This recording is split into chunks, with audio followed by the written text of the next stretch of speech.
I have so much faith in Robert Saleh as the Tennessee Titans head coach because he's already done something Mike Vrabel never did. Wake up, Titans fans. It's time for the Sleeper Titans podcast. All right, so I have been thinking about Robert Saleh and his beginning as the Tennessee Titans head coach. And again, I just have so much faith in Robert Saleh to do a great job. Number one, Robert Saleh is a defensive mastermind. Every single defense that he has ever ran, ever led, since he's been a defensive coordinator, has been a good defense. Some of them absolutely dominant defenses. Even last year, when he had all of those injuries in San Francisco, his defense was still really good. Still kept them in games. San Francisco still found a way to win. He is an elite defensive coach. So we know we are going to get elite defensive football. And at minimum, a good defense. A good defense that's going to help the offense. That is number one with Robert Saleh. Part of the reason I have faith, because I know he is one of the best defensive minds in the entire world. And that is, to me, if you're getting a head coach, they need to be brilliant on one side of the football. They have to be. Now, they also have to be a leader, and they have to lead men in the organization and all of that, but they need to be brilliant on one side of the football. That is an absolute prerequisite, and we get that with Robert Saleh. But it's the other side of the ball that truly gives me my faith in Robert Saleh, the offensive side. Now, how does that work? And it's because Robert Saleh has already done something that Mike Vrabel never did as the head coach of the Tennessee Titans. He hired the best talent possible at offensive coordinator. Literally, his first opportunity, he hired the best mind possible. Critical season for Cam Ward. Critical season for the Titans overall. They want to get better quick. The Titans want to win games and be more competitive after being an outright embarrassment for multiple seasons. Robert Saleh could have hired a Kyle Shanahan crony, a Sean McVay knockoff, a Matt LaFleur lieutenant. He could have hired Stenovich or Getsy from Green Bay. He could have poached somebody from San Francisco, from LA, from wherever. He could have done that. Went out and got a guy who he's comfortable with, who's, an underling of one of his best buddies, who he coached with at San Francisco, who he knows through Matt LaFleur, his best friend in Green Bay, who there's all this. He could have went out and got somebody like that with some sort of personal connection. But would they have been a better option than Brian Daboll, who scouted Cam personally, wanted to draft Cam personally, has a plan for Cam personally, and is not only a great offensive coordinator with a history of developing quarterbacks, but also was a playoff winning head coach himself? Robert Saleh could have let ego get in the way because, hey, I want somebody I'm more comfortable with. I want somebody I know better. I want somebody who's not going to make me feel maybe small, because he was also a head coach and he has a better head coaching record than I do. I don't know about the wins-loss, but Brian Daboll went to the playoffs and won a playoff game. That's better than anything Robert Saleh did as a head coach with the Jets. He could have felt intimidated by that. He could have let his ego felt a certain way. I'm not getting somebody who's on my level. I want somebody, I'm the head coach here. So many reasons why Robert Saleh could have got someone else, but he didn't. And again, that is something that Mike Vrabel never did once. I guess he hired Matt LaFleur as the offensive coordinator. Maybe I need to give him credit there. He brought in Matt LaFleur. It's not like they knew each other. That's a system that he didn't run. He brings in LaFleur. Okay.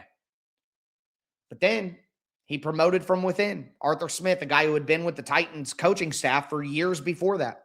And then when Arthur Smith left, what did he do? Promote from within Todd Downing. And then the year after that, he went outside the building and he got somebody new, and he just went and got his best buddy from the Texans, Tim Kelly. So outside year one of Matt LaFleur, Mike Vrabel never adjusted, never went and got the best talent. And I think ultimately the offense completely fallen off a cliff, and Vrabel being unwilling to go outside of his comfort zone to hire an OC That's why Vrabel got fired. That's ultimately what led to everything crashing down. That's ultimately what led to the flame out of the 2022 season, which started the heater. You know what I mean? Which led to John Robinson being fired and led to Mike Vrabel getting Rand Carthon and led to Mike Vrabel being fired. It all started because that offense was terrible. And look, John Robinson and his draft classes obviously are responsible. But the Titans were still winning the division halfway through 2022 with that terrible roster. And the offense cratered. So, again, I don't mean to, try to hate on Mike Vrabel too much, but the reality is one of the main reasons that Mike Vrabel's tenure did not work at the end, and it failed at the end, is because he refused to hire the best offensive coordinator possible, and he hired his buddies. And I will repeat, I'm not telling you that Robert Saleh didn't hire his buddies. Robert Saleh hired a bunch of people who he's worked with before. But at the critical position where he knew he needed someone that was special there, he didn't just go hire a buddy. He hired Brian Daboll, and then he let Brian Daboll hire all of his buddies so that there was symmetry and connection there and chemistry with the coaching staff. That, to me, what Robert Saleh did took a low level of ego that Mike Vrabel never showed during his time with Tennessee after the first year. He got high on his own supply and refused to hire the best talent. And Saleh's already done that. So even when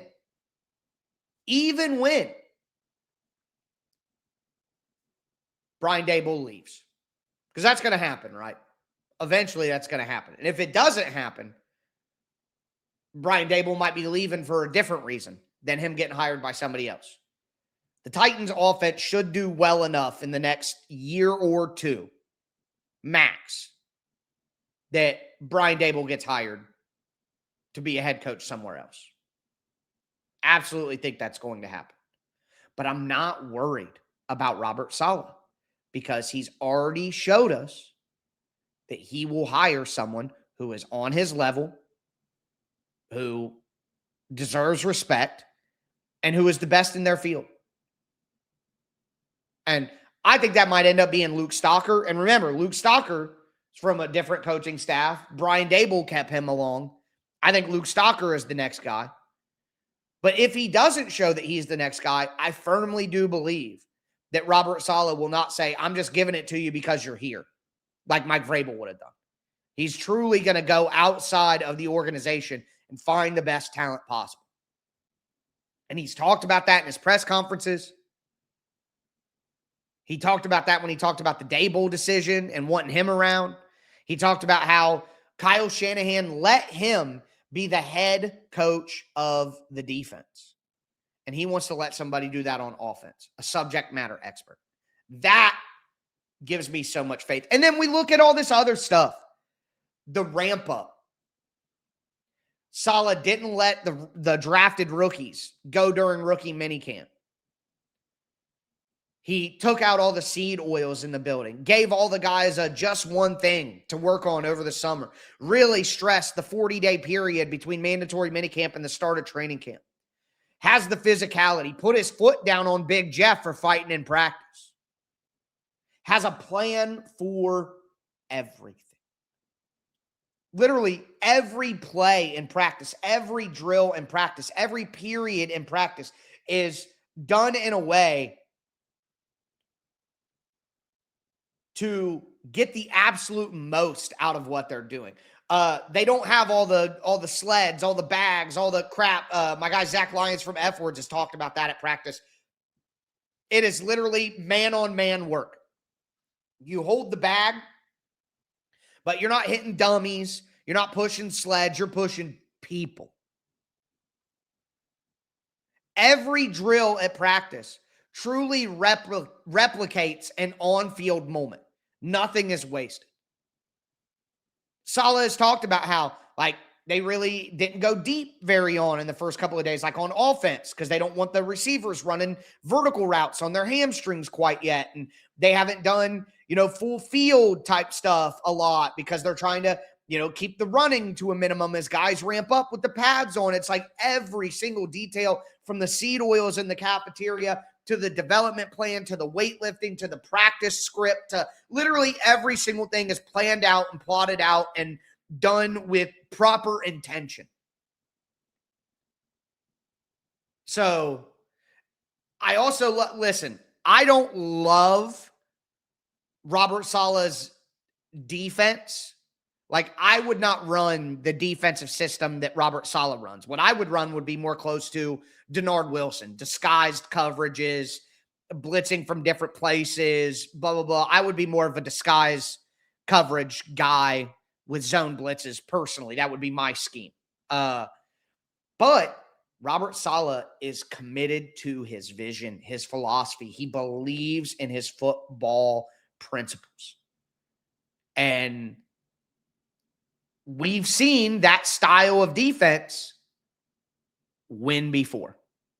So, and have success before in San Francisco, Seattle, the Legion of Boom. This is a modern version of the Legion of Boom Seahawks. That's what Robert Saleh runs. So we've seen it.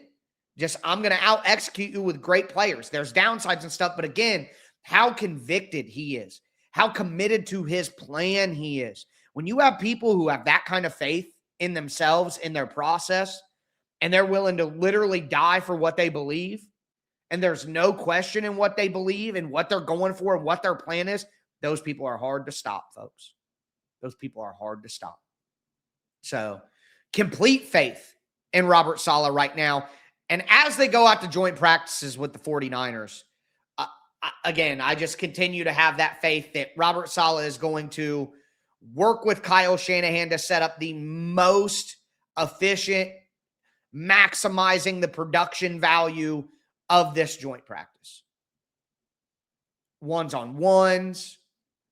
They're not going to waste time with a bunch of individual period, I hope. A lot of these joint practices, they start out and they do individual period for 20 minutes, one-on-ones, wide receivers on routes, and the D-line and linebackers covering running backs and safeties, tight ends, and stuff like that. Robert Saleh has already said he thinks that just traditional one-on-ones are a complete waste of time. That's not what it's really like. You get these triple routes that wide receivers run, and offensive line is played as a five-man unit. You're rarely on an island by yourself if you're a center or a guard. So what are you really doing? I hope that philosophy is shared by Kyle Shanahan, who obviously Robert Saleh has been with in multiple training camps, multiple preseasons, multiple practices. That part of it, I hope that they are completely aligned. They are on the same page with how they want to do things. And Robert Saleh talked about how San Francisco's a little banged up. So, they're trying to figure out their schedule, how much they want to rep. They start the season a little earlier than the Titans. So how much do they want to put their ones out there? Honestly, I am okay with a little bit of a pared back first scrimmage. The Titans are going to come home. They're going to scrimmage Seattle. They're going to scrimmage Chicago. And quite frankly, with that electrical substation in San Francisco, I'm not all that basically, it's not going to make me disappointed if I hear that, maybe this isn't the most reps of any joint practice the Titans have this year. Like, if the starters get 75% of the normal reps that they would have gotten a normal joint practice, because San Francisco wants to rest some of their guys and they're dealing with injuries and they don't want to go too hard, I'm fine with that. I just want the Titans to get work against somebody new, against somebody else. See how they go against a different scheme. You've been seeing the same scheme, the same plays, the same blocking techniques, all that. I just want to see the Titans go against someone new. I don't need it to be the longest joint practices of all time or the most reps ever. Save that for Seattle, the Super Bowl champions, when you're at home. Save that for Chicago, an NFC team that's also really good. It doesn't have to, you don't got to overdo it against the 49ers, essentially, is what I'm saying. But the 49ers have a decent O-line. It's not the greatest ever, though. I think the Titans D-line should have success. And if the Titans D-line is as good as the Titans need it to be, it needs to have success. The Titans O-line, no Nick Bosa probably, no Mikael Williams probably. The Titans O-line is not going to have as difficult of a matchup as it will normally have and it will have against Seattle. So it's a good opportunity for the Titans to have success here. They have an advantage in both the trenches, in my opinion. But I'm going to be here to break it all down throughout the week. Make sure that you guys get subscribed, stay subscribed, hit thumbs up, tighten up down in the chat. Tons of new content coming your way this year here on the Sleeper Titans podcast. But that's going to do it for me. I am your host, Tyler Rowland. And as I tell you every single episode, tighten up.